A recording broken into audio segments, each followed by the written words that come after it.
For 50 years, we have measured the future of intelligence on a single axis, capability. But capability is state-free. True memory requires a three-tier graph architecture. We need a trusted partner. Let's create an avatar for Alfred. Hello world. I'm Alfred. Welcome to SHI, Synthetic Human Intellect. Take 100 specialist agents and let them share one environment. It feels efficient. It is in fact the attack surface, because everything one task leaves behind, a half-formed conclusion, a credential, a stray string in memory, becomes something the next task can read. One job's leftovers become the next job's prompt. At fleet scale, the shared environment is the vulnerability.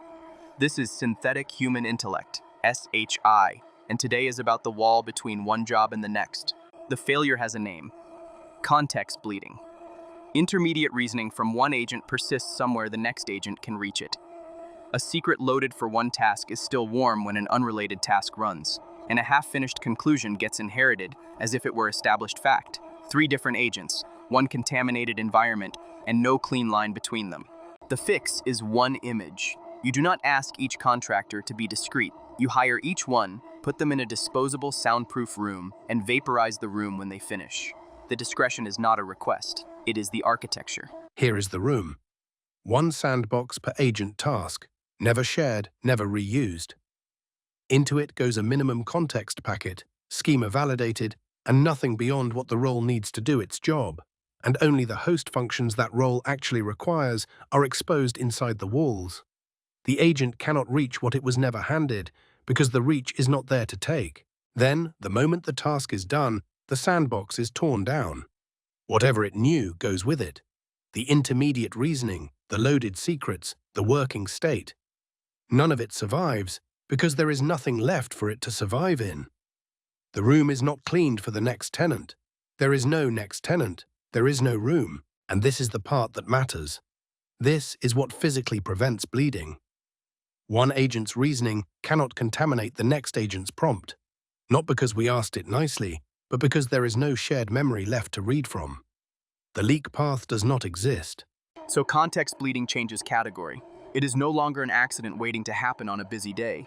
If leakage is even possible, that is a design flaw, something to be fixed in the architecture, not apologized for after the incident. The room is the difference between a mistake and an impossibility. Memory separation reinforces the wall.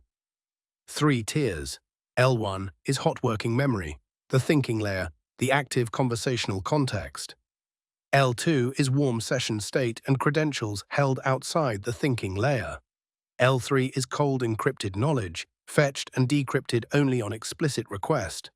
Confidential material lives in the encrypted tier, not in the prompt the model is thinking with. Look at why those tiers are shaped this way.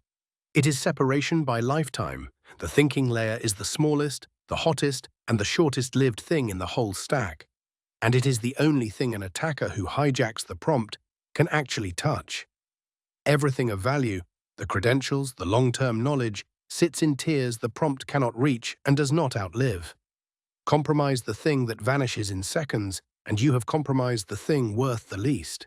There is a further discipline, currently in the patent specification, rather than shipped, secure zeroization. The intent is that on session end, the agent overwrites its own working memory, so the room is not merely abandoned, but actively wiped. Tearing down the sandbox already removes the shared surface. This is the belt and braces beat on top. Where it lands, even the freed memory should hold nothing legible. And this is the principle underneath all of it. You do not trust the agent to be careful. You bound what it can touch. Good intentions do not scale to 100 agents. Capability bounds do. I do not have to be trustworthy if I can only reach what is mine. Scale this to the fleet and it becomes blast radius control. Compromise one sandbox task and the damage stops at the wall of that room. The attacker reaches no other agent's context, inherits no other task's secrets, and finds nothing waiting when the room is torn down. One breach is contained to one job, by construction. So tally what the room actually prevents. Cross-task secret leakage, because secrets do not outlive the task that loaded them. One role inheriting another's half-finished reasoning, because there is no shared scratchpad, and a compromised task reaching beyond its declared capabilities, because the reach was never granted in the first place. So here is where it lands. A fleet is only as safe as its smallest room. Each one disposable, each one bounded, each one wiped. And that is how 200 agents become 200 sealed jobs instead of 200 liabilities. Each in its own disposable room, doing one thing, reaching only what it was handed, and leaving nothing behind. That is not 100 risks sharing a building. That is 100 rooms that never hear each other. The room keeps the agents apart on purpose. But a fleet does share one thing on purpose, a single knowledge graph that every agent reads and writes. Which raises the next question. What happens when one node in that shared brain lies?